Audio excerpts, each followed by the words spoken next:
Hello guys, आप लोगों का स्वागत है मेरे यूट्यूब चैनल पे। एक समय की बात है, एक जंगल में एक चिड़िया और एक कौवा रहते हैं। दोनों बहुत ही अच्छे दोस्त होते हैं। वह हमेशा साथ में उड़ते और दाने की तलाश करते, हमेशा साथ साथ रहते। उनकी दोस्ती बहुत ही गहरी होती है। एक दिन की बात है, चिड़िया और कौवा दोनों साथ में दाना लेने के लिए उड़ते हैं। लेकिन थोड़ी देर के बाद चिड़िया को दाना मिल जाता है और चिड़िया कहती है, कौवे भाई मुझे तो दाना मिल गया। कौवा कहता है कि हाँ, तुम्हें तो दाना मिल गया, तुम घोंसले में वापस चले जाओ, मैं भी दाना लेकर आ जाऊंगा। तब चिड़िया कहती है, नहीं नहीं, ऐसा थोड़ी ना होता है। मैं भी आपके साथ मिल के दाना ढूंढवाऊंगी और जब दाना मिल जाएगा तो साथ में चलेंगे। बहुत देर ढूंढने के बाद भी दाना नहीं मिलता है।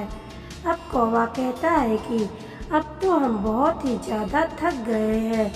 तब और दाना भी नहीं मिला। चिड़िया बोलती है कि कोई बात नहीं, आप मेरे दाने में से शेयर कर लेना, हम लोग मिलजुल कर खाएंगे। चिड़िया की बात सुनकर कौवा कहता है, मैं कितना खुशनसीब हूँ कि मुझे तुम्हारे जैसा दोस्त मिला।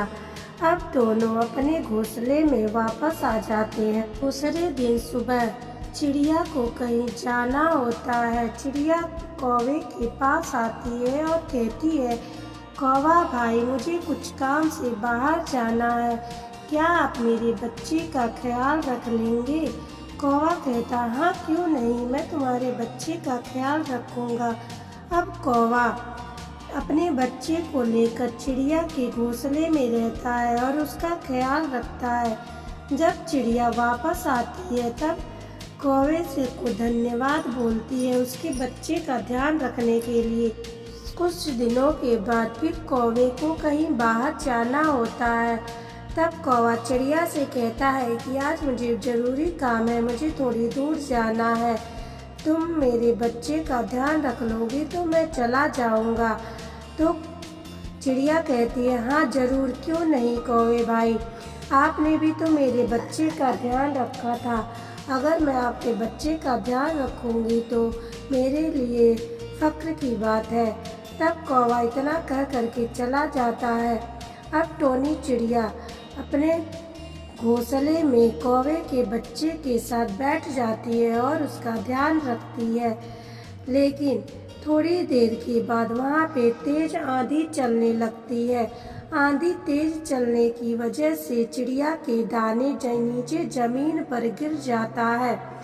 तब चिड़िया कहती है कि अरे ये क्या हो गया, देखो दाने तो नीचे गिर गए। तब अपने बच्चों से कहती है कि मैं दाना लेने नीचे जा रही हूँ ज़मीन पर और तुम लोग लड़ना मत। चिड़िया इतना कहकर ज़मीन पर दाना लेने चली जाती है। तभी चिड़िया के बच्चे और कौवा का बच्चा आपस में खेलने लगते हैं और लड़ने लगते हैं। तभी लड़ते लड़ते कौवे का बच्चा ज़मीन पर नीचे गिर जाता है। अब ज़मीन पर गिरने के नाते वो मर जाता है और बिल्कुल हिलता नहीं है। चिड़िया यह देखती और बहुत ही ज़्यादा दुखी होती है। कहती है, ये क्या हो गया, ये बिल्कुल भी हिल नहीं रहा है, ऐसा लग रहा है कि वह मर गया। जब कौवा वापस आता है और देखता है कि उसका बच्चा मर चुका है तब वह बहुत ही ज़्यादा गुस्से में होता है और कहता है कि मैंने तुम्हें अपने बच्चे का ध्यान रखने के लिए कहा था और तुमने मेरे बच्चे को मार दिया। चिड़िया कहती है, नहीं कौवे भाई, मैंने जानबूझकर नहीं किया, दाना नीचे गिर गया था और मैं दाना लेने आई थी, इतने में वह गिर गया, मुझे नहीं पता था कि वह गिर जाएगा।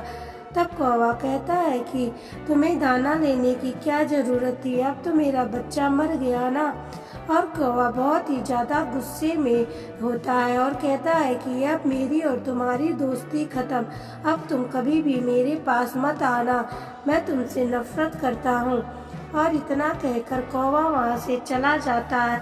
चिड़िया सोचती है कि कौवा भाई ठीक कह रहे हैं, मुझे नीचे नहीं आना चाहिए था दाना लेने के लिए।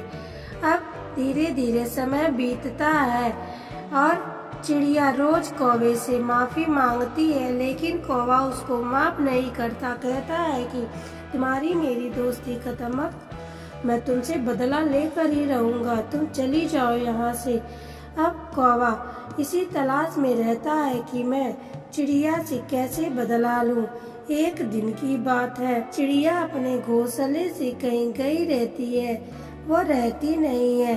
तभी कौवा देखता है कि चिड़िया के बच्चे घोंसले में अकेले हैं और चिड़िया नहीं है। तब वह आता है और चिड़िया के बच्चों को घोंसले में से नीचे गिरा देता है। अब उसके बच्चे मर जाते हैं। चिड़िया यह सब देखती है और आती है तो कहती है कि आपने ये क्या किया, आपने मेरे बच्चों को मार दिया। तब कौवा कहता है कि मुझे कोई अफसोस नहीं है, तुमने भी मेरे बच्चों को मारा था। चिड़िया कहती है कि मैंने तो जानबूझकर नहीं मारा, लेकिन आपने जान के मेरे बच्चों को मार दिया, मैं आपको कभी माफ़ नहीं करूँगी। तो कौवा कहता है कि तुम अभी बच के रहना, मैं अभी मेरा बदला पूरा नहीं हुआ है। इतना कहकर कौवा वहाँ से चला जाता है। चिड़िया बहुत ही ज़्यादा दुखी हो जाती है। चिड़िया कहती है कि कौवे भाई ने बिल्कुल भी अच्छा नहीं किया मेरे साथ, और बहुत ही ज़्यादा दुखी हो जाती है। बहुत दिनों के बाद समय बीतता रहता है और दोनों को एक एक बच्चे होते हैं। यहाँ चिड़िया को भी एक छोटी सी बच्ची होती है और कौवे को भी एक छोटा सा नन्हा सा कौवा होता है। चिड़िया तो बहुत ही ज़्यादा खुश हो जाती है और कहती है कि मेरी प्यारी सी चिड़िया, लेकिन कौवा बिल्कुल भी खुश नहीं होता। वह चिड़िया के बच्चों को देखता है और दुखी होता है। कहता है कि मैं बदला लेकर रहूँगा, जैसे इसने मेरे बच्चे को मारा था, मैं भी इसकी अब छोटी चिड़िया को मार के रहूँगा। इतना कह करके वह वहाँ से चला जाता है। चिड़िया अब लेकिन सोचती रहती है कि कहीं कौवा मेरे बच्चे को नुकसान ना पहुँचाए, और वह उस पर नज़र रखने लगती है। जब कौवा वहाँ से जाता है तब चिड़िया भी उसका पीछा करती है। अब कौवा उड़ करके एक बाज के पास जाता है और बाज के पास जा करके कहता है कि बाज भाई, लगता है आप बहुत ही भूखे हैं, मैंने आपके लिए एक शिकार ढूंढ के रखा है। बाज कहता है कि तुम मेरे लिए शिकार क्यों ढूंढ रहे हो। खैर कौवा कहता है कि कोई बात नहीं, मुझे आपकी चिंता है, मैं आपकी फिक्र करता हूँ, इसलिए एक नन्ही सी चिड़िया का बच्चा है, आप उसको खा लीजिए, आपका भूख मिट जाएगा। तब चील कहता है कि मुझे तो चिड़िया के बच्चे बहुत ही अच्छे लगते हैं। अब चिड़िया यह सब सुन रही होती है। वह अपने बच्चे को ले करके कहीं दूर चली जाती है।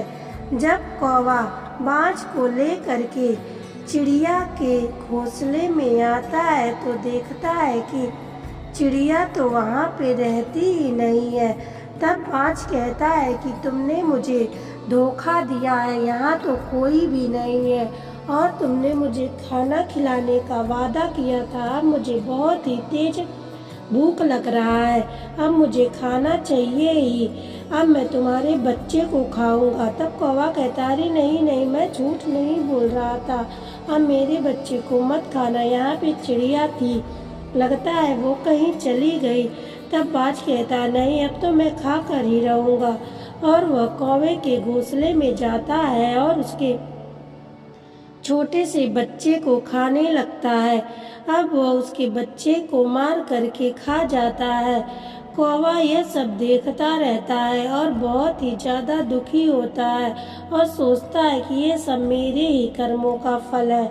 मैं चिड़िया के बच्चे को नुकसान पहुंचाना चाहता था और यहाँ मेरा ही बच्चा मारा गया। तो इस कहानी से हमें यह सीख मिलती है कि हमें कभी भी दूसरों के लिए बुरा नहीं सोचना चाहिए। अगर हम दूसरों का बुरा करेंगे तो हमारे साथ ईश्वर बुरा करेगा। अगर ये कहानी आपको अच्छी लगी हो तो लाइक, सब्सक्राइब और शेयर करें। धन्यवाद।